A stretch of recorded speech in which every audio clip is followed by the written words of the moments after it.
목회서신 190인과율의 함정. 돌부연부생연, 굴뚝에 불을 지피지 않으면 연기가 나지 않는다는 뜻으로 원인이 없는 결과는 없음을 이르는 말입니다. 이렇듯 사람들은 모든 일은 원인에서 발생한 결과이며 원인이 없이는 아무것도 생기지 아니한다는 인과율을 따라 문제를 판단하고 해결책을 찾고자 합니다. 물론 물리학에서 말하는 인과율 법칙처럼 원인과 결과의 상관성을 명확하게 밝힐 수 있다면 어떤 일에 먼저 원인을 찾고 원인을 해결함으로 결과를 바꾸어 가려는 태도는 매우 유익할 것입니다. 그러나 사회학에서는 원인과 결과의 상관성에 대한 과학적이고 논리적인 규명이 쉽지 않습니다. 더구나 원인을 제대로 찾았다고 해도 그 원인을 해결하는 것은 더 어렵습니다. 특히 신앙인들은 많은 경우 너무 빨리 종교적 인과율을 삶에 적용하려고 합니다.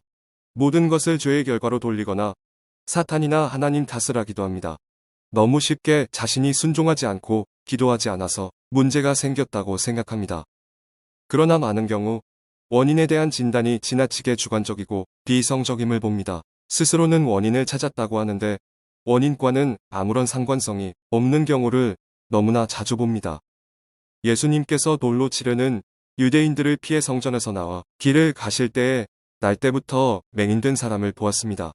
제자들이 예수님께 물었습니다. 이 사람이 맹인을 난 것이 누구의 죄로 인함이니까? 자기니까? 그의 부모니까? 제자들은 이미 그가 맹인으로 태어난 것은 죄 때문이라고 단정하고 있습니다. 다만 누구의 죄 때문인가가 궁금할 뿐입니다. 그러나 예수님은 이 사람이다. 그 부모의 죄로 인한 것이 아니라고 말씀하십니다. 그가 맹인으로 태어난 것은 인과율로 설명할 수 없는 감추어진 신비입니다. 다만 예수님은 그가 맹인으로 태어난 것이 그에게서 하나님이 하시는 일을 나타내고자 하심이라고 말씀하십니다. 여기서 많은 그리스도인이 말씀을 곡해하는 부분을 만납니다. 하나님이 하시는 일을 나타내고자 하신다는 말씀은 또 다른 인과율을 말하는 것이 아닙니다. 그런데도 종종 하나님을 원인으로 놓고 상황을 해석하려는 이들을 봅니다.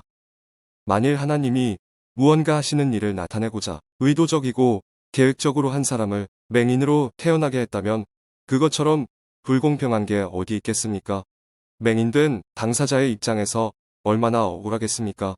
그 사람이 맹인으로 태어난 원인이 하나님께 있지 않습니다. 자녀가 속을 썩이면 하나님이 나를 겸손하게 하시려고 이렇게 하셨다고 말합니다. 정말 그럴까요? 부모가 겸손했으면 자녀에게 그런 일이 일어나지 않았을까요? 하나님이 나를 깨닫게 하려고 자녀를 고의적으로 속을 썩이게 만든 걸까요? 정말 그렇다면 그 아이는 너무나 억울하지 않을까요? 원치 않게 부모를 겸손하게 하는 도구가 되어야 하는 것이 얼마나 힘들까요? 자녀가 속을 썩이는 것과 부모를 겸손하게 하는 것 사이에는 매우 빈약한 인과성이 존재할 뿐입니다. 하나님이 자녀를 그렇게 만든 것이 아닙니다. 그렇다면 하나님이 하시는 일을 나타내고자 하심이라는 말씀은 어떤 의미입니까? 이 말씀은 하나님이 그 사람이 맹인으로 태어난 원인자라는 뜻이 아닙니다.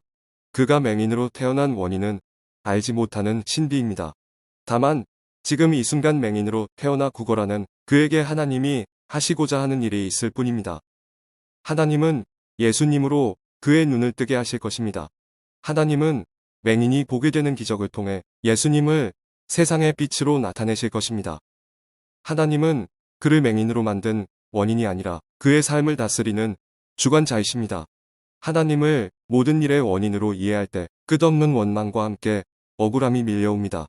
왜 나만 이렇게 만들었는지 이해할 수 없는 분노가 치밀어 오르기도 합니다. 그러나 그렇지 않습니다. 하나님이 그렇게 만든 게 아닙니다. 그 모든 일 너머에 인간의 이성으로 다 설명하고 이해할 수 없는 신비가 있습니다. 다만 하나님은 오늘도 긍휼과 사랑으로 치유하시는 일을 하실 뿐입니다. 오늘 원한을 겪고 있습니까? 특히 자녀로 인한 어떤 어려움을 만났습니까? 누구의 죄를 찾지 마십시오.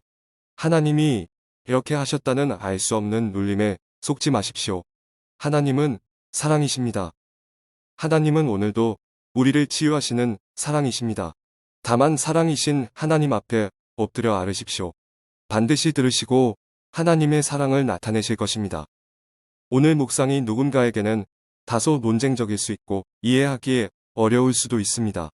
다만 마음을 넓혀 사람의 어로 다 설명될 수 없는 신비를 곰곰이 묵상하길 부탁드립니다.